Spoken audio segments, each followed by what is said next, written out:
Anorexia.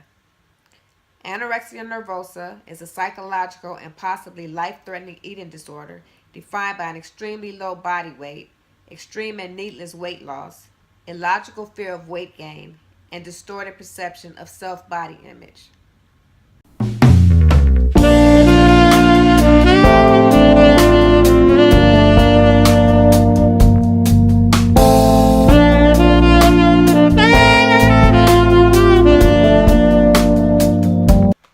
Hi guys, and welcome back to my channel. As you saw in the beginning of the video, today I'm going to talk about my bout with anorexia. And it's not exactly a bout with anorexia because once you have it, you always have it. It can be maintained, but it's always in the back of your mind. My issue with anorexia started after I had my second child when I was 23. I've always been kind of petite, and I'm short. I'm only 5'1", but I've never been thin. I've always been developed. I developed, I guess, when I was around 12, and I've always had hips and breasts and all of that. But all of my cousins and a lot of my friends were always on the thin side. You know, we've always had those friends who are, pencil thin. They could wear anything they want, develop late, like 14 to 15 or something like that. Well, that was not me. So growing up, I was always told, oh, you're fat, or look at you, you can't fit that, or look at the back of your arms, I can fry that in the skillet and eat it up. That was the type of stuff that I dealt with, and I'm sure many of you have dealt with some of these same issues.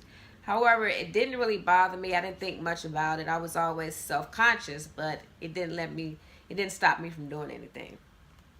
So when I had my first son, I was 17, as you know, and the weight pretty much came right off the first week.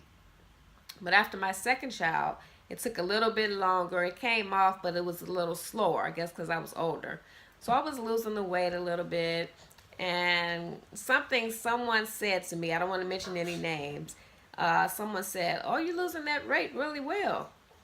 And this person said, sort of, but not really. She still got all that stomach and all that booty.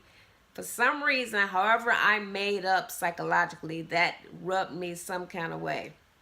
And I got on this whole issue of I had to lose weight. I got to get smaller. I got to get smaller. So it started out slow. I started working out maybe like a half hour a day and just cutting back some calories.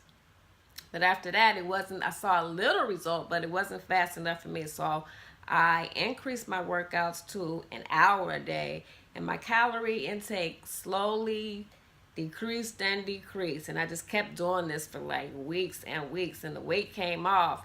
And I started liking the way I was looking. I mean, the clothes were getting bigger, but I really didn't pay attention to that. They were just getting bigger and bigger, and I just kept working out. And before I knew it, I was barely eating anything and working out like crazy.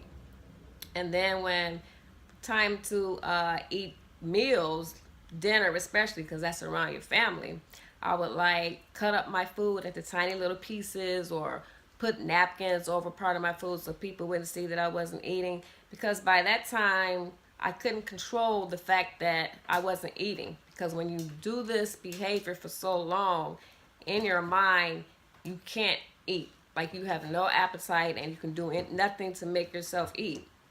So I didn't think anything of it. I was thin. I thought I looked good in the mirror. My clothes fit like I thought they were supposed to fit according to peers and family members and things like that. So the only thing that snapped me out of it was my auntie came over one day and said, your face looks funny. Your face looks like it's drawn in, like it's gone. Are you okay? It looks like there's something wrong with you. And that struck me for some reason. So I asked my husband, do I look like that? And he was like, yes, I keep telling you, you're getting too small. You're getting too small. So finally, it got in my head. I'm like, maybe I am too small. My clothes are falling off of me. So this is the hard part, trying to get back into the habit of eating. You have to make yourself eat. And it was a very, very, very hard struggle. And I probably should have seen a doctor, but I consider myself a strong person. And it was a very, very slow struggle. But eventually I was able to put the food back in my mouth, chew it up forcibly, not tasting anything, but just making myself chew the food, chew it, swallow, And it was step by step, but each day I ate a little bit more and a little bit more till I started to enjoy the taste of food again, be okay with the little weight that was coming back on me. I swear, at my lowest, I must have gotten down to maybe 86 pounds. And I don't think, if anybody noticed, they never said anything to me until my auntie said this. Even when my husband said it, I didn't really pay him any attention. I'm like, I'm going to lose weight. I look good. I got to get this baby weight off. But finally, you know, it stuck in my head and I started eating again and I was on the right path. But the point I'm trying to make is anorexia is a very serious illness. And if you don't take charge and get a hold of it in the beginning, you can die. You can lose your life. There's nothing to play with. And some of the symptoms of anorexia I'm going to give you right now. And if you notice these symptoms in yourself or anyone else, force them to get help or talk to a counselor or something like that. I'll be right back with the symptoms.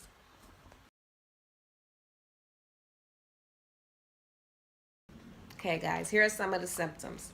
Chronic dieting despite being hazardly underweight.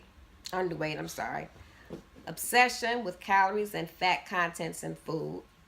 Engaging in ritualistic eating patterns such as cutting food into tiny pieces, eating alone, or hiding food, which is what I did. Continued fixation with food, recipes, or cooking. I did that as well. When your period, it can stop for months. Depression, development of soft, fine hair all over your body. Reported sensation of feeling cold, loss of thinning hair, and avoiding social functions. I had 4 out of these symptoms. You don't want to be around people because you don't want them commenting on how you look or how small you look. You know that you look small, but at that point you can't do anything about it, so you avoid all of those situations. So the reason I'm doing this video is to help others who may find themselves in these situations, especially women. Anorexia can affect men too, but it's more predominant in women. So ladies, if you have any of these issues with weight, feeling self-conscious, feeling like you're out of control and you can't get it together, seek help and talk to someone immediately before it gets out of control.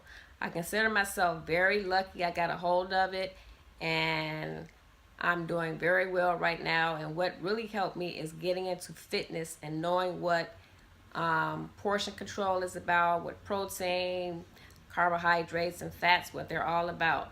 And so now, instead of worrying about getting thin, I focus on maintaining a balanced diet, staying healthy, building muscles, and promoting a healthy lifestyle to other women. So I hope this video has helped you a little bit about anorexia. And remember, if you or anyone else that you know has this issue, talk to them and seek help. If you have any questions about this, leave them in the comment box below. I'm also going to leave a link for a anorexia help hotline that you can go to if you need to talk to someone. Okay, so until next time, guys, stay fit and stay healthy, and please take heed to this video if you need to. Okay, bye.